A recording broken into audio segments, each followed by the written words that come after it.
This is a US presidential election year, of course, as the whole world knows. And I've spoken at great length about how turning politics into reality TV and a vehicle to celebrity status is wrong. That is not what politics should be about. Government should be a boring utility that people don't even notice except when something goes wrong. That's what government should be. It should be a very small part of people's lives, and you can see my thoughts on that subject in this video up here.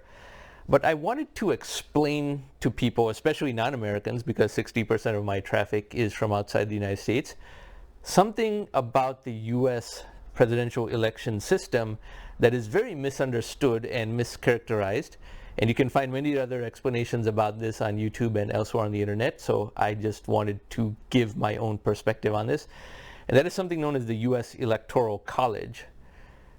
Now, if you're a foreigner, you may have heard only bad things about it, because there were instances where a candidate got slightly fewer popular votes, the Democrat candidate in most cases, such as Al Gore in 2000, but they did not win the presidential election because the Republican candidate got slightly more electoral votes. So let me explain why that is. There is not a complete non-correlation, which a lot of Europeans have said with great derision. How does the American system work? The candidate with less votes wins? No, the candidate with more electoral votes wins. It is not rigged against the Democratic Party. It is, however, rigged against any party that campaigns only in big cities, as it should be, because the Electoral College was set up for a variety of reasons, but most importantly, to make sure that rural Americans are not too disenfranchised, because they are the people who produce all the food. Okay, and there is not a tremendous power shift due to that. It's just about keeping it at a 98% correlation rather than 100% correlation. No state can have less than 3 electoral votes, which means no state can have less than 1 representative in the House of Representatives. Each state has the same number of senators, 2, which is why the 50 states have 100 senators, and the number of states should stay around 50 just to keep that number constant. You can change state borders and merge states and split other states, but if the grand total is 50, then there's exactly 100 senators. But then representatives are allocated based on the population of the state. The smallest states have only 1 representative, so you have a situation where a state like Wyoming or Vermont has 2 senators and only 1 representative each. Whereas California has 2 senators and 52 representatives, because California has 40 million people, whereas Wyoming has only 550,000 or so. That's why some states have more electoral votes per population than others, and that bothers a few people, but it really shouldn't, because every time that Democrats have won big, it is when they figured out how to appeal to people outside of the biggest cities, such as 2008 and 2012. Times when Democrats lost despite getting slightly more popular votes but fewer electoral votes was when they focused too much on cities, notably 2000. But even Hillary Clinton versus Donald Trump in 2016 had some characteristics of this. It is not rigged against Democrats. It is only rigged against any party that would seek to depend on big cities exclusively while doing too little for rural America. The second reason it is not rigged is the 23rd Amendment. Washington, D.C., which is not a state. A lot of people outside the United States don't know this. The United States is 50 states, then a separate federal territory known as Washington, D.C. That is a square piece of land that hosts a lot of the federal government's most important buildings, of course, but it is not part of any state. It is surrounded by 2 states, Maryland and Virginia, but that's it. It used to not have its own electoral votes. That is why the U.S. legislative body and the 2 chambers of the legislative body, the upper chamber is known as the Senate, the lower chamber is known as the House of Representatives. The Senate has 100 senators, as I discussed. The House of Representatives has 435 representatives, even though the number of electoral votes in the Electoral College, in other words, the number of electoral votes that are up for grabs in a presidential election, is 538. That is because Washington, D.C. has 3 electoral votes, even though it does not have 2 senators of its own or a representative. There are 100 senators, not 102, because Washington, D.C. does not have that, rightfully. I might say that that is morally wrong for Washington, D.C. to have its own 3 electoral votes because it overwhelmingly goes Democrat. Washington, D.C. goes 85 to 90% Democrat. Even in the most one-sided election of the modern era, which was 1984, Ronald Reagan won 49 out of 50 states. The only state he lost was Minnesota because his opponent, Walter Mondale, was from Minnesota. But he also lost Washington, D.C. So the electoral votes that Mondale got in 1984 were only from Minnesota and the 3 from Washington, D.C.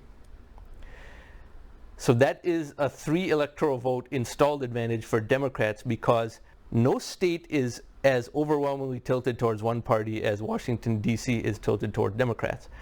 And from this chart over here, you can see that of the 5 or 6 smallest states, sure, Wyoming is a Republican state, but Vermont is a Democrat state. Washington, D.C. is Democrat. Alaska is Republican, but Delaware is also Democrat. Joe Biden is from Delaware. So no, it is not rigged against the Democratic Party or the Republican Party. Now, the biggest states have more people per electoral vote, but that prevents an excessive centralization of power. The people who created the American system were very, very forward-thinking, and they anticipated problems that might arise centuries in the future from their perspective, and they were correct. So no, the Electoral College is not a bad system. You just have to campaign in a manner in which you win the Electoral College. That is why there are swing states. States that are exactly on the border of flipping to Democrat or Republican are where almost all the campaigning is done. That's fine. You have a very small percentage of the US population determining the vote, but that is the nature of the system. I have this video up here explaining why the 2-party system is a guaranteed failure in a social media age and after enough time passes, but the Electoral College is not what's wrong with the 2-party system. The factionalization and this us versus them mentality is what destroys the 2-party system. Now back to the Electoral College. If a certain candidate wins the majority of the votes in Ohio, or the highest number of votes relative to their opponent, someone can win a state by winning 49% of the state, for example. If the next highest opponent is only 47% because the remaining 4% are scattered among small third parties, then they get all the electoral votes of Ohio. And that is how they win the election, in that the popular vote could be only a few percentage apart, but the electoral vote is further apart by a greater margin, but almost always 98% plus correlated to the popular vote for the reasons I mentioned. Now, another reason the Electoral College was created, which has not been instituted in the modern era, is that if the electors, and there are actual people, 538 actual people, feel that the election did not go properly and that one of the candidates just should be kept from power, the electors can choose not to allow the electoral votes of a state that a candidate won the popular vote in to go towards their presidential tally. So this is one more circuit breaker to prevent dictatorship, let's say. I say this is obsolete because in some ways we already are in a dictatorship run by this Uniparty in Washington, D.C., because, as I often say, democracy is nothing but a dictatorship by whoever controls the media. And if a uniparty can get near monopoly control of the media, then you are in a de facto dictatorship. In fact, you're in something worse than a dictatorship, because in the United States, it has become socially prestigious to fight against nature, as I describe in this video up here. And that is bad because outright dictatorships actually don't do nearly as much fighting against nature. That's why we are going into uncharted territory of very bizarre circumstances in the United States. Now, the concepts installed into the Electoral College should also be installed into the party-based system so that you cannot have a duopoly of 2 parties.